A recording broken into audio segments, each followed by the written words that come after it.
Hello, good afternoon everyone. Welcome to Liquid Brain. So today I want to talk about the first step in every single cell RNA-seq project, which is after you get back your data, how to identify how many cluster is in your sample. In this case, how many cell type are they, what kind of marker can you use to differentiate them into different type of cell, as well as some basic quality control and normalization and QC stuff. So this is what we are looking for in the end. So this is a UMAP plot of all the 9 different clusters as well as the cell type. So if you do not like UMAP, we also will be doing something like a PCA, we'll be doing something like a heat map, and some, the cell expression in different cluster and so on and so forth. So we'll be using some package called the Seurat, some sort like that. So it's actually developed by Satija Lab. So you can actually get the original tutorial and guideline in the website above. So there'll be mainly 8 different chapters in this video. So the timestamp will be available in the video description or the comments down below.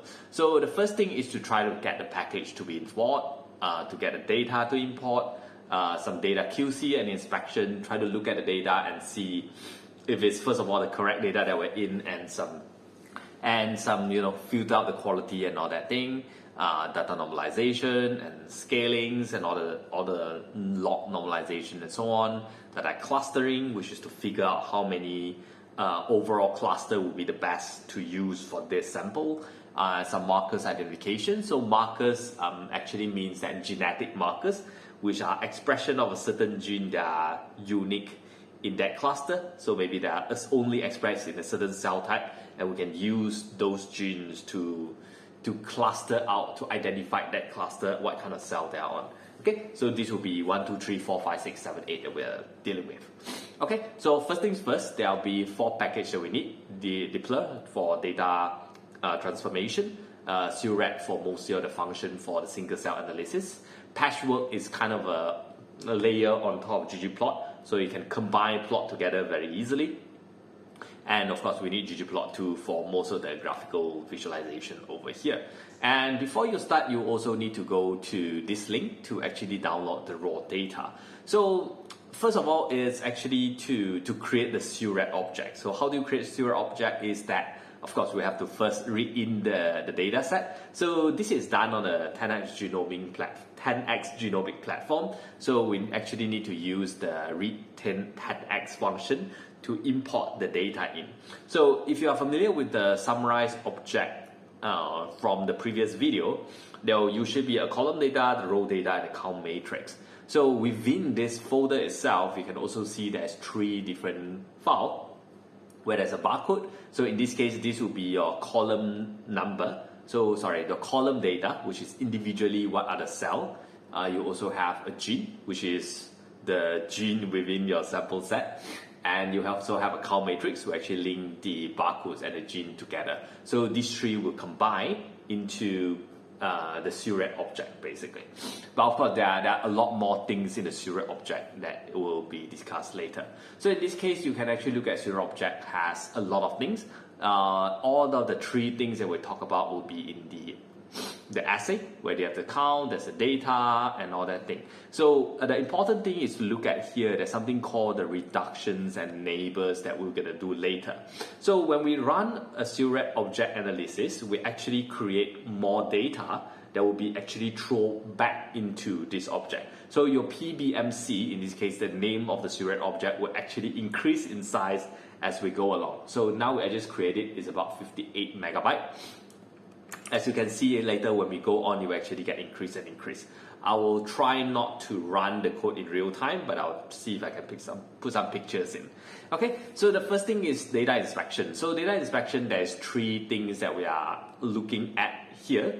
So the violin plot, as you can see, we put 3 features, they'll actually give us 3 different plots. So this is actually the function of our patchwork library that we used just now. So the 3 features we'll look at. First is the number of feature of RNA. So in this case, is how many a unique gene that's in our sample. So most of the sample has about 1,000 to 800 to 1,000, I'll say. And the number of count is the expression, is the raw count number. This will be similar to the number before the TPM FPKM. Basically, the more count they have mean the higher expression a certain gene is. So the last one is special here, which is percentage of mitochondria DNA. So in this case, percentage of mitochondria DNA in the sample actually indicates how alive the sample is. So if you have something above, let's say 10 or 15%, most likely your sample is already died and there's a membrane leakage going on. So we usually want it to go below 5%. So this sample looks actually quite alright. Very little number of sample has above like 8%, I'll say. So that's fine. So instead of actually doing it one by one, we can also run a feature scatter. So in this case, we are plotting out two different features next to each other. So in this case, we have percentage of mitochondria DNA and the N count RNA. So I'm not too sure what exactly they're trying to do with this. If you do have an idea, put a comment down below. But the second one actually is the number of features and the number of count. So usually it will be among this level. So what we need to look at is that if this doesn't form a line and it forms a block or some sort of thing, most likely you kind of have outlier problem, and you can actually base on that outlier to decide a cutoff that you want to only include, let's say 10,000 count on RNA or 2,000 of the features, and anything above we don't want to consider. But in this case, it looks fine. Mostly they are concentrated in the middle, and it's not too terrible, so we're not going to do any cleaning on here. Okay, so the first thing we're going to do is called a log transform. So a log transform will string the edge case, or the really big and really small, to the middle. So in this case, you have 10, 100 and 1000. If you do a log transform, it becomes 1, 2, 3. So most of the time in the expression in the cell, they're actually in the exponential case. So the gene get expressed in a much higher level, maybe 1,000 or 10,000, much more than the lower level. So the size is too big, you can't really plot them on the same scale. So we need to plot them on a log scale, which is why we're running a log transformation, so that it's easier to visualize the kind of expression differences. So the next one is actually VST, variable stabilization transformation. Not going to go deep to it, but what it's trying to do is to increase the significance and discoverability of gene with a lower count rate. And I've included a link here that you can actually go into, and some of the description and definition that I found from the website. I'm not gonna go deep into it. Gonna make another video next time for it. Okay, so after we have done that, we can actually plot the top 10 highest variable gene. What is the meaning of top 10 highest variable gene is that we can actually just plot them out on a label plot, on a scatter plot in this case. Plot 1 and 2 is the same, just with different labeling. So what they do is that they have the highest variance based on the average expression, means they are very different in all our samples. That's basically what they're trying to say. Okay, so PBBP is very different among all the, how many samples do we have? 2,000, 4,000? Some sort of thing like that. I'm not too sure how to find it. 2,700, is it? Yeah, 2,700 samples here. These are the genes that are most variable among the 2,000 samples, 2,700 samples that we have over here.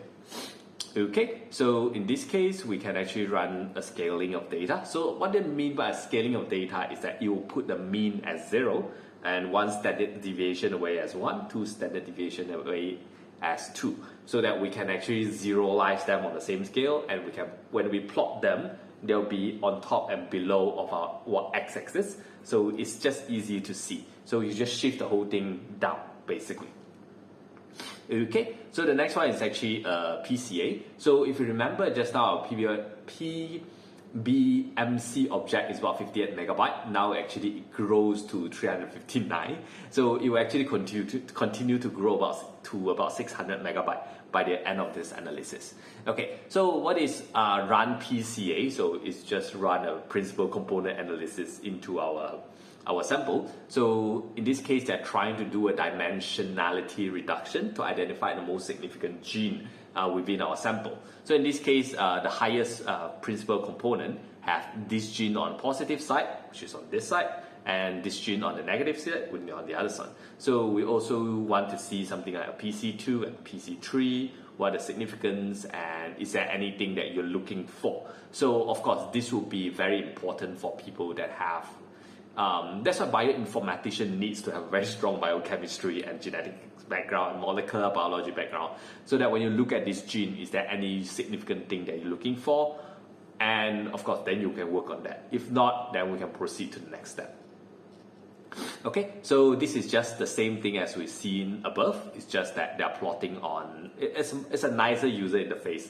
Nicer data visualization, where you can see the name of the gene as well as how much the loading for that gene, basically how much impact do they have based on towards our dimensionality reduction. Basically, how different are they among our sample? They are more different means the gene loading is higher, basically. So you can also again do the same thing as a principal component plot. So you can already see from PCA roughly we have 3 different clusters within our 2,700 samples, and you can also plot them on a heat map to realize that what are the genes that's affecting our PC1 and what is a positive impact of the gene and a negative effect of the gene. So these are the genes that separate them out in principal component 1, basically. So you can also use the other method called Jack Straw. I'm not going to talk about it because I don't really understand, but for more that information that you want, you can actually have, I have also put a link here below in the short description. Basically, they're also trying to do the same thing as the elbow plot here, which is how many cluster is the best for us to actually separate the cluster out. So how many cluster is the best to represent our sample size? So in other words, how many clusters should I cluster my sample into?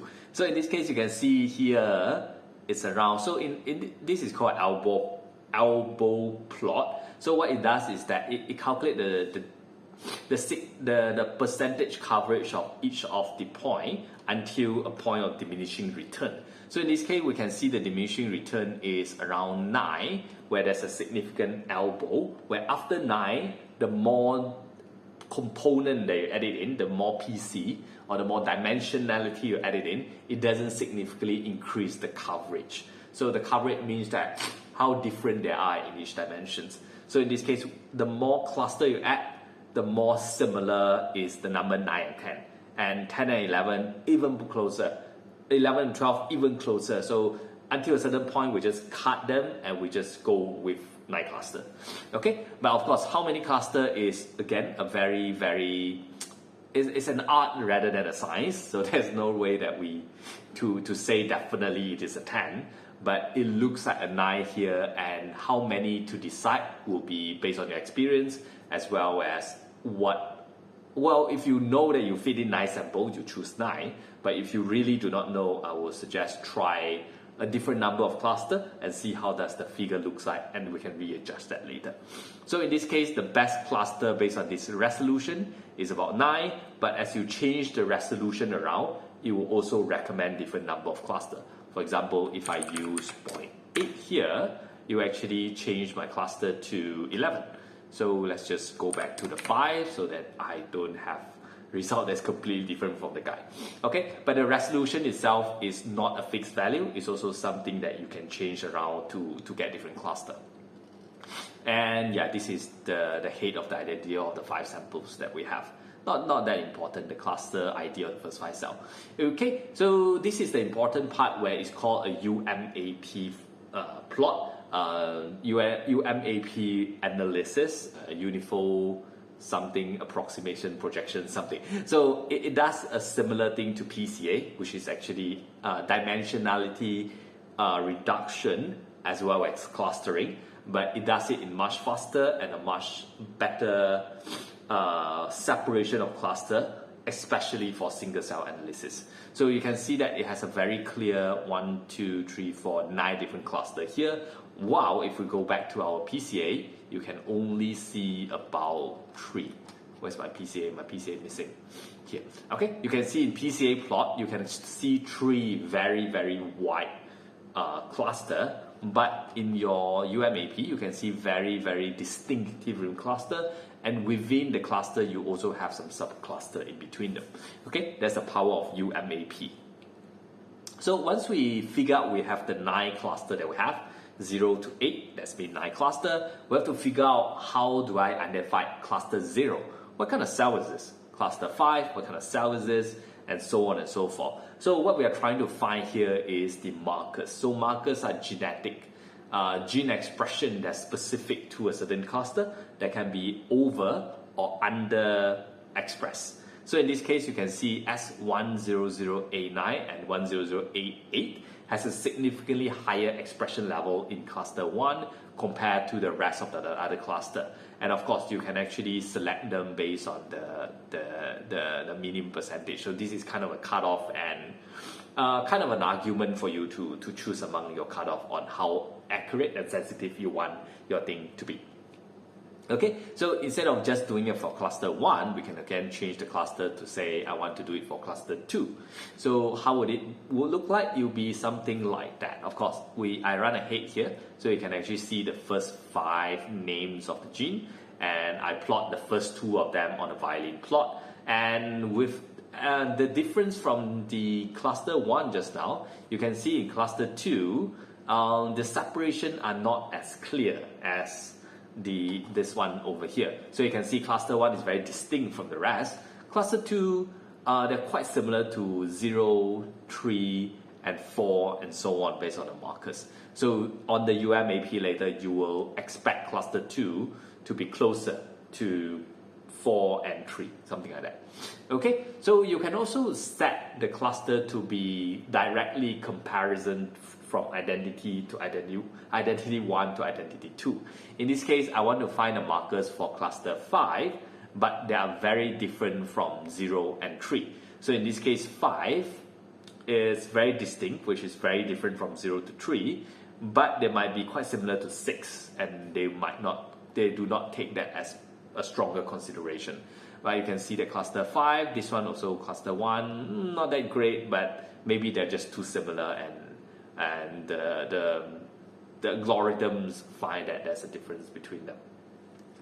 And yeah, basically this is the best we can have. It might not be what you want. Okay, so we can do that one by one and find all the proper markers, but the Seurat package also have a function called find all markers, and you can just put a full chain threshold, the minimum PCT, and you find one by one. Okay, so we'll just wait for this to finish, and we can plot them out onto UMAP plot. Just one moment. Okay, done. So yeah, once we find all the cluster, we can actually plot them onto our UMAP plot to see how it works. So you can see the cluster over here. We're using PBMC markers. Hopefully I can open them. So you can see these are all the markers for cluster 0, cluster 1, cluster 2, cluster 3, cluster 4, cluster 5, and so on. So we can choose the, choose the top n. So top n equals to the gene on the top. So we group by cluster, which is cluster 0, 1, 2, 3. We only select the first one, so the one with the lowest p-value. We're selecting them, and then we're plotting them onto our UMAP plot. Okay, so you can see that GZMK is very specific to here. CCR7 very specific here, also here a bit. S100A9, which is actually our cluster 1 just now. You can see very nicely clustered in a single cluster over here, while having a little bit of expression in the rest. AQP3, very specific to this one. CD79A, very specific to the cluster on top, and same trends apply to some markers over the other. So these are of course based on the analysis, but we also have the gold standard, which is the name of the gene provided by the study itself, and we can also plot them out into the plot over here. So you can see that it's a same concept, but these are the gene actually provided by the study. So they are actually specific to the gene they want to say. So what I do here is that actually I just change the size of the text for the axis title and axis text and legend position, just to make the graph looks a little bit nicer. And this is the original and this is the one I plot, so that it just looks a bit different based on the resolution that you want. So if you need to change anything, you can also modify from this. And all the scripts and resources are available in the video description, and it should bring you to my GitHub page where you can download it from there. Okay, so the next one is actually just, again, have a look at the different cluster markers and see what happens. If you know about yourself, for example, you've been working on this cancer for the last 2 years, all these genes should not be too unfamiliar to you. So you should be able to know that LDHB gene in cluster 0, this cluster is going to be that kind of cell. So, okay, so if you don't really know, you can also, again, just do another kind of visualization here, which is kind of a heat map. So you can know that cluster 0 has all this gene up here, cluster 1 is 1, 2, 3 cluster of different gene. So you could also isolate all this gene and run GSEA, which is an enrichment analysis, gene set enrichment analysis, to figure out what are the specific function of cluster 1, cluster 2, 3, and so on. Okay, so I'm not an expert in immunity studies, so I'm just going to follow whatever is being given by the original studies. So in this case, they've identified 9 different types of cell type, 9 different types of cell in the blood, and they have plotted them onto the plot over here. Of course, this is a PCA. You can see that B is a very nicely separate out, but memory, T, and CD4, they are quite close together and so on. So this is where the power of UMAP come in, where UMAP is able to really group them together based on that and provide a much cleaner clustering compared to PCA. So you have B cell up there, very far away from everyone, memory CDT, DC, padlet, and CD8, native CD4, and so on and so forth. So this is basically what you want to get for your single cell sequencing RNA. So this is where you start looking at it and you try to look at the markers and see what you can do any downstream on further analysis. But for now, this is basically a whole coverage from where you just get the count matrix and the column and row data, go all the way to inspection, cleaning up, clustering, markers identification and cluster identifications, and identify markers for each of the cell type, do some literature research to figure out what kind of cell are they, and in the end, try to plot all of them into your cell and separate these 2,700 different cells into different cell type, and actually where is their relative position to one another. So this is a quick look at the Seurat package genetic clustering for single cell analysis. I hope you learned something, and we'll see you in the next one. Bye. And again, if you do have any downstream analysis that you want me to do, feel free to leave a comment down below and we'll try to check it out. I'm still working on 2 more videos on UMAP, as well as the visualization of UMAP and what kind of resolution you can do. That's all. Bye.